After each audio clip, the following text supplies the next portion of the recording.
On February the 24th, Donald Trump and Emmanuel Macron met at the White House, where the French leader took part in a video conference of G7 leaders dedicated to the third anniversary of the invasion of Ukraine. According to the Daily Express, Macron was humiliated by Trump. First, the US president did not greet his French counterpart. Macron arrived at the White House in Washington. The French president was met by Chief of Protocol Monica Crowley. The awkwardness continued in the Oval Office, where Trump placed France's Macron in a chair at the edge of the table, while he sat proudly in the center. Meanwhile, US Vice President J.D. Vance sits in a casual, relaxed pose that contrasts with Macron's stance. As the publication notes, the French president probably felt uncomfortable with the seating arrangements.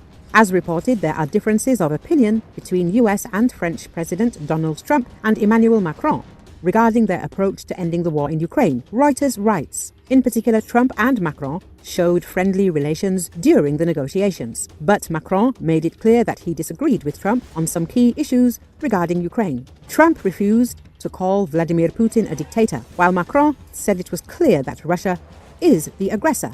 Putin has broken the peace, Macron said. At the same time, Trump expressed a desire to achieve a ceasefire as soon as possible and said that he was trying to negotiate one between Ukraine and Russia. He even said that he would go to the Kremlin to meet with Putin as soon as an agreement was reached. Macron, on the other hand, called for a more measured approach, starting with a ceasefire and then a peace deal that includes security guarantees. He noted that Europe does not want a weak agreement. Any peace deal, he said, must be evaluated, verified, and validated. However, the two leaders agreed to deploy a European peacekeeping force once a peace deal was reached. They will not be along the front lines. They will not be part of any conflict. They will be there to ensure that the peace is respected, Macron said. Trump said he embraces the concept, as does Putin. Yes, he will accept it. I specifically asked him that question. He is not against it, Trump said of Putin's position on peacekeeping forces. After a press conference with US President Donald Trump, Macron said that a ceasefire in Ukraine would be facilitated by separate negotiations between the US and Russia and between Washington and Kiev. Macron also said there was now a compelling reason to resume contacts and negotiations with Russian dictator Vladimir Putin.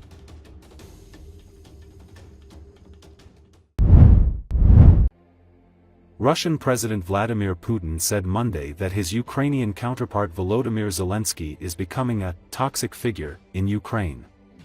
According to Associated Press, in an interview with a Russian state TV journalist, Putin said Zelensky is becoming toxic because he gives absurd orders dictated not by military considerations, but by political considerations, and it is unclear what these are based on.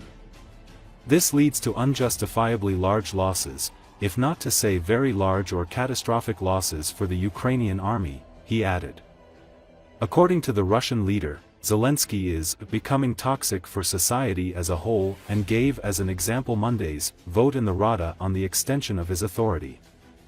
The remarks came as Ukraine on Monday marked the third anniversary of the start of Russia's military operation.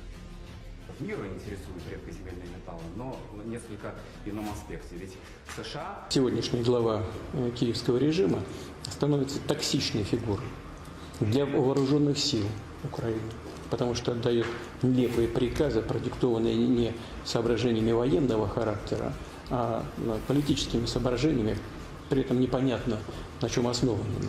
Это ведет к неоправданным большим потерям, если не сказать к очень большим или катастрофическим потерям для украинской армии. Становится токсичным для общества в целом, и об этом говорит, по-моему, сегодняшнее голосование в Раде по продлению его полномочий. Наконец, он загнал себя в тупик указом. Russian President Vladimir Putin met with the Grand Mufti and chairman of the Central Spiritual Administration of the Muslims of Russia as Ukraine marks the third anniversary of the military conflict. According to Associated Press, Putin thanked Talgat Tadz-Hudin for the contribution that you and other spiritual leaders are making to the interconfessional unity and harmony of the people of the Russian Federation. The Grand Mufti presented Putin with a sword and shield and explained that on the day Putin announced the military operation, we contacted all of our regional spiritual boards and started gathering troops. The meeting comes as more than a dozen Western leaders attended events in Ukraine to mark the third anniversary of the country's war with Russia. Many pledged more military aid in a conspicuous show of support for Kyiv as uncertainty deepened over the commitment of U.S. President Donald Trump's administration to helping it fend off Russia's invasion.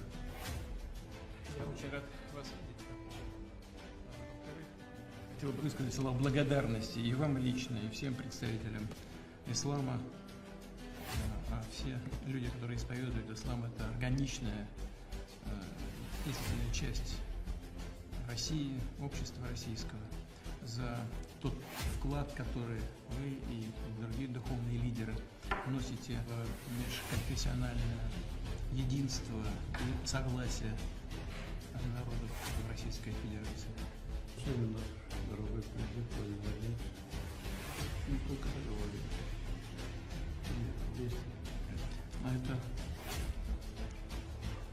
что? Когда вы объявили специальный доклад, в тот же день мы собрали пленум расширенный, онлайн и полную поддержку специальной операции и обратились ко всем нашим региональным духовным управлениям и начали собирать войска. А сейчас и в тот же день мы заказали вот это.